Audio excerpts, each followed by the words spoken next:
In this approximately 11-minute video, we're going to see a surgeon's plea for decency. Please, if you haven't gone to my, or if you haven't seen my introductory video on YouTube, it's called Prerequisite for a Prosperous Middle Class, where I lay out a strategy to fight back with power to recapture our country from the oligarchs that have taken it from us, that have this neoliberal ideology, this neoliberal idea of how to run society. And one of those ideas is to view healthcare in America as a profit, a means to gain profit, and not truly, really a means to provide for the health and well-being of our citizens. So, got some good news also. I just brought up my webpage. It's also fightfordecency.com, where I basically say the same thing I say on my YouTube channel. I have a newsletter there, and if you'd like to subscribe to the newsletter, I'm going to try to post once a month. Keep in mind that this strategy is going to take into effect Labor Day 2027, a little over 2 years we have to gather grassroots movement for everybody to wear the uniform, be seen as one person that is fighting for decency. And so we're going to get free and fair elections and a mere vote on universal health care, this strategy. We're going to do it with real, true blue power. Now, here's the surgeon. Please hear him out. And join the effort. Fight for decency. Which you might have heard, the American healthcare system is functioning perfectly. Patients dread using it, doctors are frustrated and demoralized by it, and the nurses are quitting in huge numbers. The reason I said that the system is working perfectly is because it is doing exactly what it has been designed and finally calibrated to do, to generate huge profits for the multi-billion-dollar corporations that control it. The fact is that the American healthcare system has sadly become almost fully corporatized. It has become big business like a Fortune 500 corporation. It has been taken over by billion-dollar corporations who own not just one or two hospitals in a city, but entire hospital systems across multiple states. They have enormous financial power and political clout. As a result, every doctor, nurse, healthcare worker is simply an entry in a billion-dollar Excel spreadsheet.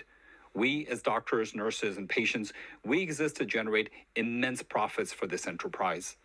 When I graduated from medical school in 2001, I had no idea that it would turn out this way. I absolutely love what I do as a surgeon, and I'm very fortunate to be able to do what I do. Having said that, it is true in some ways that this has been a journey of disillusionment. The funny thing is that more than 90% of the doctors who'll watch this video will agree with what I just said, but they will never say this out in public because they are afraid. You might ask why they're afraid of speaking up about corporatized healthcare. Let me show you why. Look at this graph. You can see that the number of physicians who are now employees of these corporations has been rising rapidly for the past decade. As of 2024, more than 77% of all the physicians in the US are now employees of these corporations. Let's stop and think about this for a second. Fewer than 25% of physicians in the US are now independent in private practice like I am. But this is becoming more and more difficult as time passes. Private practices are being squeezed like never before by the healthcare systems, the insurance companies, increasing business overhead, and increasing and more onerous government regulations. Today, I want to show you how corporatized healthcare harms three groups: patients, physicians, nurses, healthcare workers, and most importantly, society as a whole. It's not a pretty picture, and unfortunately, I'm not optimistic about how things are going to go in the future. So let's talk about how corporatized healthcare affects patient care and what the patient experience is. I can't tell you how many times I've been told by patients that when they called hospital system X, they had to wait 2, 3, 4, 5 weeks to get an appointment. And this is really not the fault of the doctors at those hospitals. The doctors have really no control over their schedule. Each doctor at a corporatized healthcare system is told how many hours they have to work a day and how many patients they have to see an hour. And when you finally do end up seeing the doctor, unfortunately, a lot of times you spend very little time with the doctor because the doctor is obligated to see 2, 3, 4, even 5 patients an hour, depending on their specialty. So a lot of patients, they spend very minimal time with the doctor. And this, again, is not a fault of the doctor at those hospital systems. They have no control over their schedule day to day, week to week, or month to month. What ends up happening is that a lot of the pressure is alleviated by using mid-level providers like physician's assistants and nurse practitioners who, again, are doing their very best to give the patient the attention that they need. But again, that is not a substitute for seeing a doctor.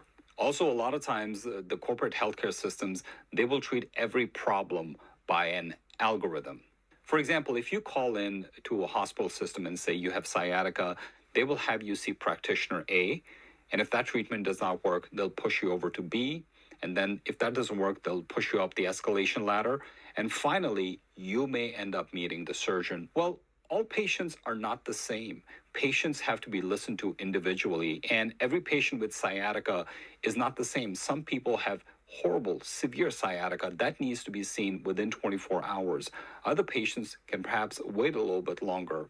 So the whole experience of a patient when they go through the systems is really a very impersonal or sort of a cookie cutter type of an experience, which they really do not enjoy. One of the biggest pet peeves that patients have when interacting with their doctor's office is that, for example, when they call the doctor with a question, they relay the message, and the message is relayed either to the secretary or the nurse. The nurse then confers with the doctor, and then they give the answer back to the patient via the nurse. What the patient really wants to do is to talk to doctor themselves. Again, this is not a fault of the doctor at these big hospital systems because they're absolutely overwhelmed. But the patients at the same time are really not very happy when they're not called back by the doctor, but instead they're being called by the nurse. In my practice, I call every patient back myself when they call me with any question or any problem. That is the difference. Another irony of interacting with a big healthcare system is that, interestingly, healthcare systems have better contracts with insurance companies that favor the healthcare systems. So, ironically, they get paid more for providing the same service compared to somebody in private practice like myself. This is something which is very frustrating because the patients end up with higher out of pocket expenses, and the total bill at the end of the day for the patient for the treatment that they get at these hospital systems tends to be significantly higher than getting the same treatment with private practice. So ironically, the patient experience at these big healthcare conglomerates tends to be more expensive and less personal. Patients really don't like that. This brings me to how the corporatized healthcare system affects doctors. Well, one of the biggest problems that doctors have within such healthcare systems is they have really no autonomy. They really can't control their schedule. They're obligated to see a certain number of patients a day, and they can't really make significant changes in the structure of that arrangement. They're also kind of forced by productivity quotas to do a certain number of surgeries, to see a certain number of patients. Otherwise, they will not make their bonuses. And they have to hit a lot of what the MBAs call metrics, which basically means that they have to hit certain benchmarks. And those could be a whole bunch of benchmarks. But if they don't meet those quotas, they may not get their contract renewed. They may not get their bonus for the year, even though they may have worked very, very hard. Because of this, a lot of doctors in such healthcare situations, they have a lot of burnout, a lot of depression. A lot of doctors in such situations have very low morale. And if they see a problem within the system, they may be very hesitant about reporting that because of a fear of retaliation. And at the end of the day, the doctors in such healthcare systems, a lot of them just quit and they switch jobs. They may even go out of town. But unfortunately, since more than 75% of the physicians in the United States are employed, the second job may also be a corporate job where they're working for a big healthcare system, and they may not be any happier over there. This is why so many doctors are retiring early and they're just quitting the field of medicine. Now, the experiences that doctors have within the healthcare system of this kind, you can translate that to how nurses are treated, how physicians' assistants are treated, how nurse practitioners are treated. So there's always a huge turnover within these systems because the healthcare system considers each doctor as sort of like a Lego piece. You know, you just take it out, put another Lego piece in, and voila. But healthcare is not like that. Our interaction with our patients is something which is very personal, and we build relationships with our patients, and that is something which cannot be transferred from doctor one to doctor number two. So at the end of the day, a lot of the doctors within these systems are very, very unhappy, and I can attest to that from personal experience. I know colleagues in healthcare, doctors all over the country, and they say the exact same thing. So the general level of dissatisfaction among doctors, and people might be very surprised to know this, is surprisingly high. Doctors are not happy.